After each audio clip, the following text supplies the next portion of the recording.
Dungeons & Dragons 5th edition is a great game, but there are tons more cool, creative, and fun games out there that you need to try. I'm not telling you to quit D&D, but changing things up once in a while by playing a new game can revitalize your enjoyment of the hobby. It can give you new ideas for your D&D campaign or for house rules, and it gives you the opportunity to support independent game publishers, one of my personal goals for this year. Hey there, adventurers. My name is Judd, and this is Short Rest Studios, where we believe fun builds community. Today, I'm bringing you 10 hidden gem tabletop role-playing games you need to play. You may have heard of some or all of these, or you may not have, but they don't get the love they deserve. I'll be dropping links to all of them in the description. And don't forget to drop a comment to let me know what your favorite indie TTRPGs are. Number 10 on our list is Cairn. Cairn is a fantasy adventure RPG about exploring a dark and mysterious wood. Under the wood is the Root, a realm of mystery and horror. The game is filled with strange folk, hidden treasure, and unspeakable monstrosities. Cairn is described as a rules-light, player-forward system for classic fantasy role-playing. With its simple 3-stat system, the 4-step character creation process is random and super fast. Attacks always hit in combat, and it uses a roll under d20 mechanic that makes it feel familiar and fresh at the same time. The Warden's Guide includes advice and guides of bestiary, magic, character advancement rules, and the setting of Vald.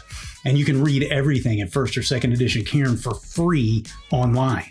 You can, of course, also buy the PDFs or hard copies if you want to support the creators. If you're looking for a game that has the greatness of 5e and OSR mechanics, Cairn ought to be hard for you to pass up. Coming in at number 9, Kobolds Ate My Baby. The creators call this the classic beer and pretzels role-playing game. You play as kobolds in the service of King Torg. All hail King Torg. So your life is guaranteed to be silly, brutal, and short. The dangers are many and varied. You could be crushed by falling cows, or obliterated by meteorites, or smacked in the head by a frying pan. And in case you missed it, yes, this game is played for laughs. The kobolds are like sugared up first graders with orange fur and pointy teeth. And yes, they eat babies. Kobolds Ate My Baby runs on the beer engine. Probably some of you out there do too. But in this case, beer is an acronym for your 4 stats: brawn, ego, extraneous, which covers every other characteristic, and reflexes. When you want to do something in-game, you roll a number of d6s based on a difficulty assigned by the GM. If you roll equal or lower, you succeed. If you roll higher, you fail. Kobolds Ate My Baby is fast and fun and full of laughs. At number 8, we get into realms of horror with 10 Candles. I talked about this game around Halloween last year. You can check out that video at the link in the description. 10 Candles is best described as a tragic horror game. At the end, everyone's going to die. There are no winners. It's set in a world that has literally gone dark, and an evil entity known only as them threatens what's left of humanity. This is a game about searching for hope when all hope is gone, and trying to do something meaningful with what little time you have left. It's a game that genuinely requires no prep. But what makes 10 Candles truly unique is this: 10 actual candles are the only light in your play area, which of course creates a spooky mood. And when you fail a dice roll, you use them to burn part of your character sheet. More importantly, as time passes, candles go out. When the last candle is extinguished, there are no more survivors. 10 Candles is easy to set up and play. It's thick with atmosphere, and there is legitimately no other TTRPG like it. Sliding into the number 7 spot is Skate Wizards. I talked about Skate Wizards and our number 6 game in another video also. Again, link in the description. Your PCs are members of the Hermetic Order of Skate Wizards, literally wizards in a fantasy world who draw their power from their knowledge of the mystical skateboarding arts and their symbiotic relationship with their board. Skate Wizards is another game that does not take itself seriously, so character creation is a breeze and gameplay is quick and intuitive. You have 3 attributes: strength, dexterity, and will. You have 3 spells you can cast at any time, which manifest a ramp, a sidewalk, or a rail that appears below your skateboard. Each day, starting characters get a rando spell. The player rolls for a random spell name, then they and the GM decide what the spell does when it's cast. Players also get to choose bootleg spells from a collection of 6 skate vids that work kind of like spell scrolls in a more traditional fantasy game. When you want to perform an action, typically you just describe how it goes, but if the GM thinks it's risky or hard to resolve, you roll 2d6. If you roll a 10 or higher, nothing goes wrong. The 44-page PDF includes 20 pages of rules and 4 mini dungeons. I think Skate Wizards is a can't-miss game. Next up, at number 6, another game with a unique magic system, Trail of the Behemoth. Your players are monster hunters, and the monsters are so huge that they're the battle maps. Each part of the monster has a toughness number, basically hit points, and when a part reaches 0 toughness, the monster can't use it anymore. Generally speaking, the hunters have melee weapons, so they can only attack the part they're currently climbing. And when they bring the monster's prescribed number of body parts, usually 3 to 5, down to 0, they've slain the beast. If a hunter gains a spell, the GM gives them the spell's name, and that's it. There are obvious ones like Tornado, and not so obvious ones like Swarm of Bears. When they cast the spell, the GM tells them what they can do with it, and each spell can only be cast once. If you love unpredictability and a unique twist on a classic genre, check out Trail of the Behemoth. Adventurers, the dice don't lie. We trust the dice. We love the dice. The dice are our friends, and you can never have enough friends. So you should really head over to mistymountaingaming.com and use code SHORTREST to get 10% off their incredible variety of gorgeous dice. They've got acrylic dice with cool colors, solid and hollow metal dice, gemstone dice, silicone dice, bone dice. If you've thought of a material to make dice out of, they probably have it, and it has a lifetime warranty. They also have bags, trays, DM screens, apparel, and tea. Yeah, tea. But we all know you're there for the dice. Coming in hot at number 5 is Easy D6. Created by DM Scotty of the DM's Craft YouTube channel, Easy D6 is a rules-light D6-based fantasy RPG system. At a cursory glance, this game might feel like another retro clone, but it's a fast and, as Professor Dungeon Master puts it, elegant system designed to prioritize creativity and ease of play, but it's also deceptively mechanically deep. The core rules use D6 dice pools, boons and banes, and strikes rather than hit points. Easy D6 has 9 hero paths that put interesting twists on classic fantasy roles.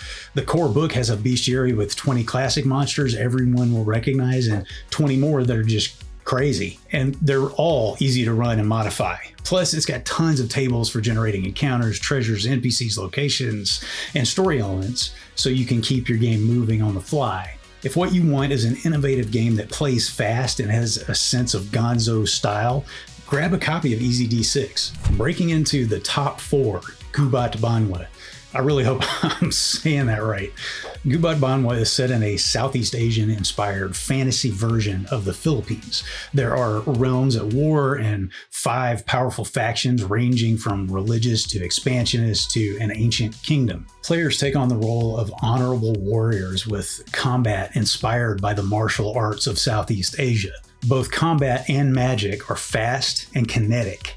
Combat uses what's called the Thundering Tactics battle system, an incredibly unique system with 3 action points per turn and clear influences of video game RPGs, wargaming, and D&D 4e.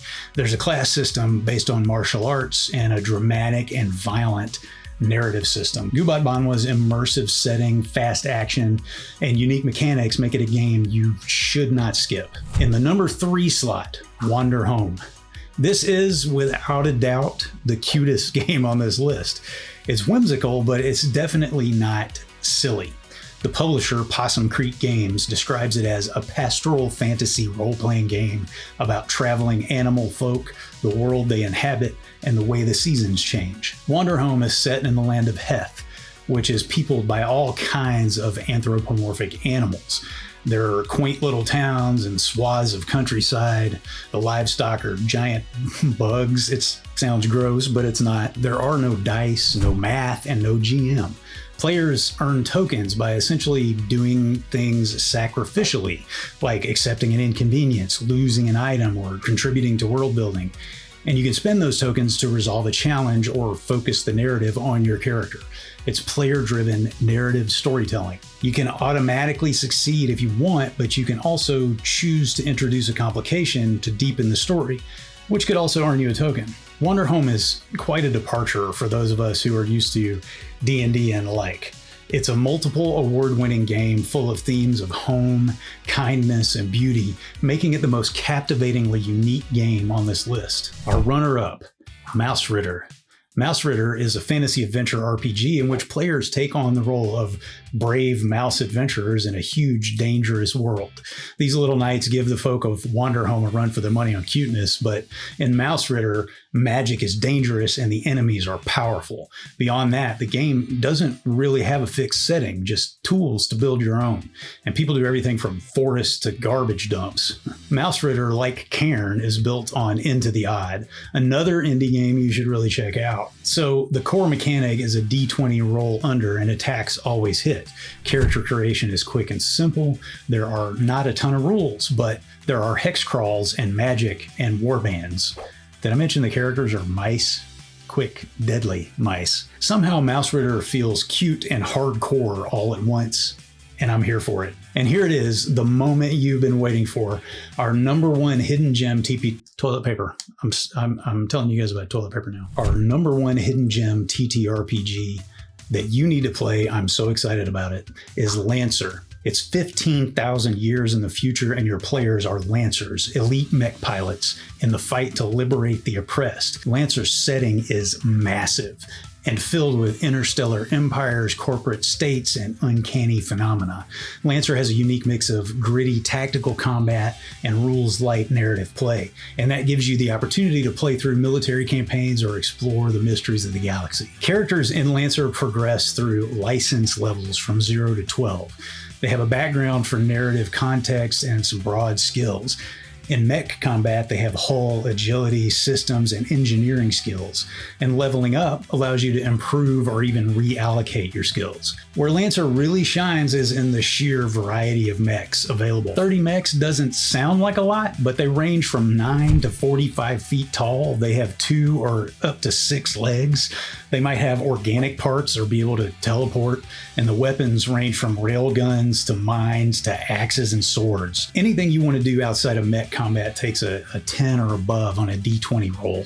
Simple, right? But combat rules are necessarily more complex, depending on the number of actions you can take, the amount of damage your particular weapon does, etc. But the designers of Lancer have managed to do all this in a way that preserves some crunch, but keeps the rules comprehensible and well structured. If you're an old fart like me who has fond memories of Robotech, or you just want to make giant mechs shoot, hack, and crush or otherwise destroy each other, you got to get your hands on Lancer. Hey, thanks for watching today. Tell me about your favorite hidden gem TTRPGs in the comments. If you got something out of this video and want more of this kind of content, like, subscribe, and hit that notification bell, and please consider supporting this channel by joining the Adventurers Guild at patreon.com/shortreststudios or by hitting the join button right under the video. Want to see some fantasy TTRPGs with cooler mechanics than D&D?